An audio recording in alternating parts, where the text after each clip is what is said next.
What's up, YouTube? This is Too Raw for TV. So at one point, man, in this game, it looked like Phoenix might really throw the hammer down on Milwaukee, man. At one point, they had hit 14 of their first 18 shots. Uh, Milwaukee looked discombobulated. Milwaukee just looked out of sorts. And once again, Mike Budenholzer continued to go with Brook Lopez in the lineup, which usually spells nothing but bad news for Milwaukee as far as their offense and turnovers and shot selection and pick and roll fiascos and all that bullshit. Okay, um, but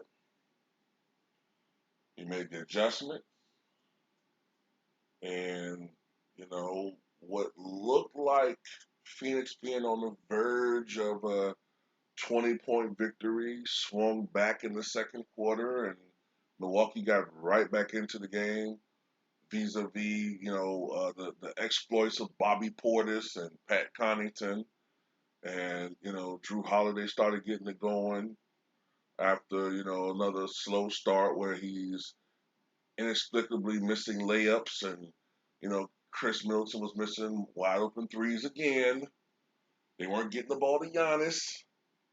Ayton was killing at first, but then that went away. Why? Because you take Brook Lopez out the game. Ayton is now having been forced to guard Giannis, and that slows Ayton up offensively.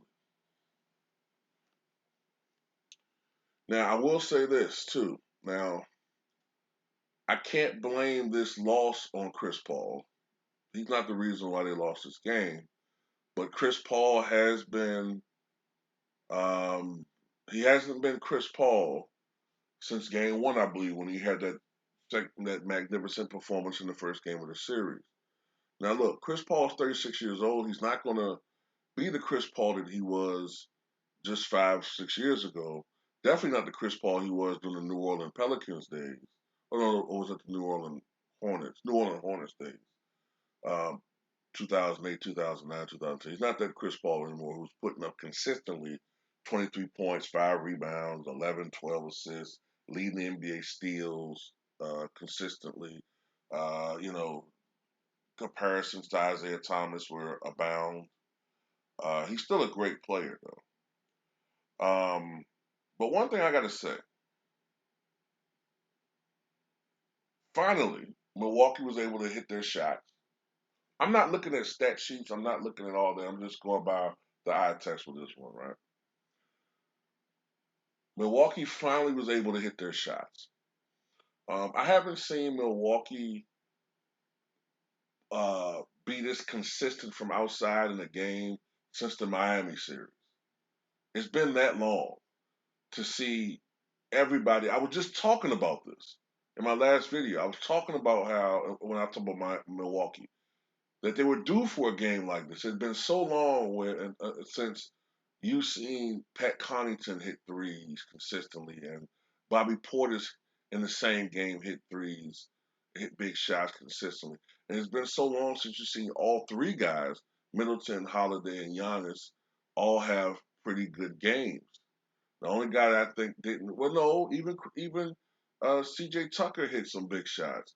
So everybody kind of got involved offensively in this game, and that was pivotal because you need that for a big on the road victory. Um, and this was a big victory because, if I'm not mistaken, in the NBA Finals, maybe even playoff history, about 70% of the times teams that win Game Five go on to win the series. Now, and of course, that means that 3 out of 10 times it doesn't happen. So this is not over. Some key exceptions were, of course, 2010 in that finals, the Boston Celtics went up 3-2 when they lost the last two games. 1994 NBA Finals, the Knicks went up 3-2, and they lost that series to the Houston Rockets in seven. I still think the Knicks were the better team in 1994, but they lost that series. Um, But I got okay. I want to say this too. Monty Williams. I thought I would never say this, but I thought, look, one of the things that gave me a lot of worry and trepidation in this series would be the Monty Williams versus Mike Budenholzer coaching matchup, and I was just and earlier on, Monty Williams was coaching circles around Mike Budenholzer. This is the first game that I can really say that Monty Williams may have. Yeah, he did. He didn't he got out coached by Bud in this one. Bud took Lopez out sooner than he did in Game 4. Um, and Monty Williams didn't make some adjustments that he should have. He needs to use Ayton more in this series, a lot more, to put pressure on Giannis and get him in foul trouble. If I'm not mistaken, I don't think Giannis got any more than 2 fouls in this game, maybe 3. Foul trouble was not an issue with Giannis, nor the front line. Um, Ayton probably didn't take any more than 9 or 10 shots in this game, once again. But he was very efficient, right? So why not go to him more? Another thing, this is the second game in a row, even though Skip Bayless not going to mention this. This is the second game in a row that Booker has scored 40 points and Phoenix has lost. It looks good, okay, seeing Devin Booker try to be a light-skinned Kobe Bryant. If you like to see a guy score a lot of points and all that 2K nonsense. But when he does that, guess what happens? It stagnates the offense when a guy does that. Once in a while, okay, yeah, you're gonna have a game where see it's a difference. Remember when the Suns were playing the Lakers, right? And Devin had a game like that where he scored 47 points. Remember, he shot a ridiculous percentage. He was just hitting threes off catch and shoots. And all. It came within the flow of the offense. But a lot of these times when these guys score 40 points, a lot of ISO, that stagnates the offense. And to me, when you got a guy who's taking a lot of shots, 30 shots like that, and he's having the ball a lot, hold the ball a lot, it messes up the offense. And I think they're better off, in my opinion, with Booker scoring more like 20, 25, maybe tops, but getting other people involved offensively and having Chris Paul run this show. That's what got you here. I don't know why this is all of a sudden the last couple of games turned into the light skinned Kobe Bryant show. But that's not what has got you here. That's not what got the Phoenix Suns to this role. It was letting Chris Paul do what he does. You know what I'm saying? I don't know what the fuck. I don't know what's up with Devin Booker. And I'm not saying that he shouldn't want to offensively assert himself, but um, it's proving not to be enough to win against the Milwaukee Bucks. What wins against the Milwaukee Bucks is what they were doing in the first couple of games.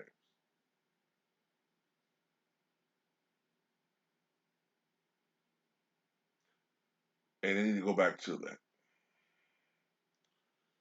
So Milwaukee is one game away from winning their second ever NBA championship. And their first NBA championship. And I was wrong too in my other video that I did on my other channel. I said 47 years. That's how long it's been since they've been to the finals.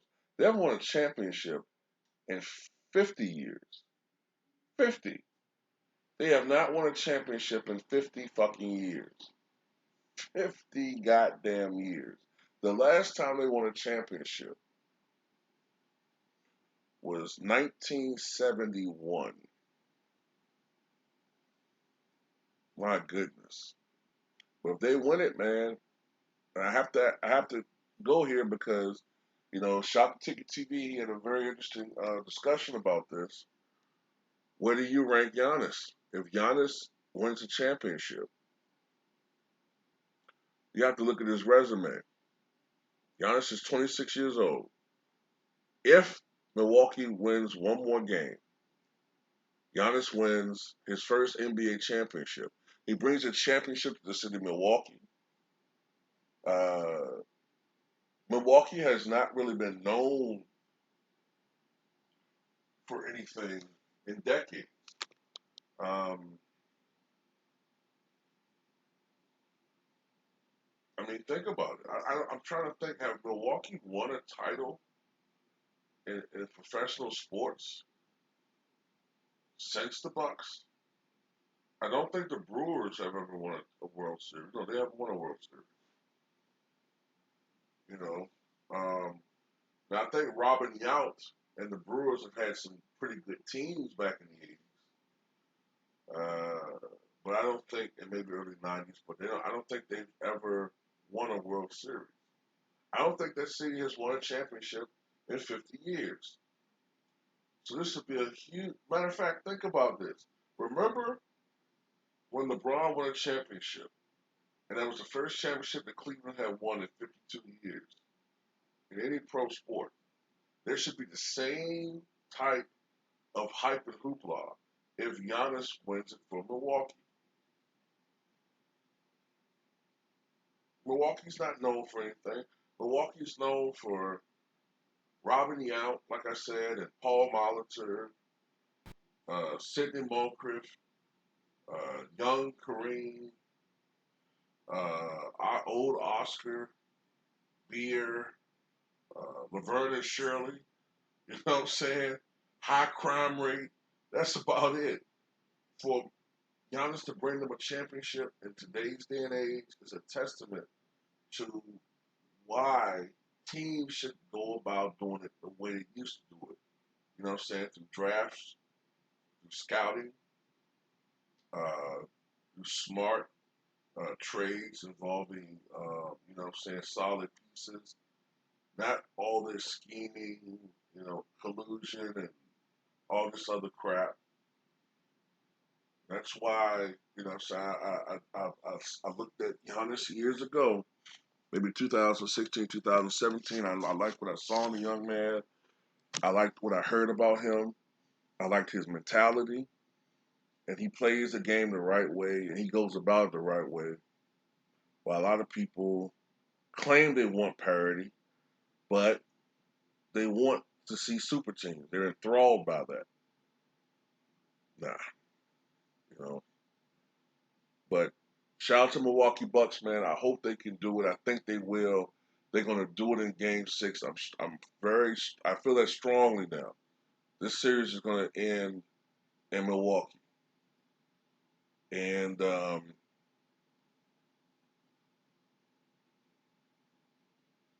it's just amazing, considering all the hate that this guy got over the years and all the hatred that he's gotten. I remember all of those comments, man. I'm sorry. I remember all of those comments from people who were telling me, Milwaukee, look, Mike, I know you like this team, I know you like this guy, but they just can't win. I'd be like, why? Because they're the Bucks. You know how stupid that shit used to sound to me, man? Because they're the Bucks and they just can't win. You couldn't picture this team being where they are. I don't want to hear anything about injuries and all of that. Yeah, injuries happen and they suck. But I'm gonna tell you something. Did you know, to all you youngins out there, that when the Bulls won their first championship, a lot of people poo-pooed that title. A lot of people did. They said, "Well, yeah, Michael won a title, but look, the Pistons were hurt. They were beat up. Isaiah had to have surgery. Uh, you know, uh, people forget this. James Worthy was hurt in the finals. Bird was fucked up. Celtics had injuries. At one point in time, the Celtics had the best record in the NBA before Bird went down that year. A lot of different teams. Cleveland, the Cavaliers had injury issues. I'm not mistaken that year. The key players. So it was a lot of injuries that happened in that season that benefited the Chicago Bulls. '89 finals. Magic and Byron Scott go down. Before that, the Lakers were 11-0 in the playoffs. I believe they were the first team to be undefeated going into the finals at that time. Injuries have happened throughout the history of the league. If you go to the 68 playoffs, when I think it was the conference finals, the Eastern Conference Finals, when the Sixers were playing the Boston Celtics. I think it was the conference finals. The Sixers were up 3-1, if I'm not mistaken, but they suffered some key injuries to some big players. I think it was Chet Walker, and I think it might have been Billy Cunningham. I have to look it up again. But they lost two of their best players, and that changed the series. Boston was able to come back and win that series. They lost two Hall of Famers. So, a lot of these things get lost in time, but injuries happen. Do I think that Milwaukee would have beaten the Nets without with those injuries? I'm just gonna say it would have been very, very difficult. I'll put it to you like that.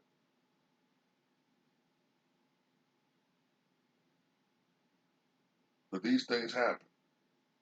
All you guys who love Giannis,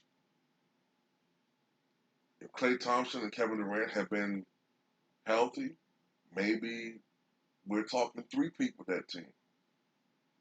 So let's cut Giannis some slack, and let's not put an asterisk by this title. Because if you're going to do that, we could do that with a lot of different championships, even starting with last year's title, the bubble one. There's always a lot of titles you can go through history and put a little asterisk by them if you want to be funny and play that game. 99 Spurs, you can put a little asterisk by that one, right? So,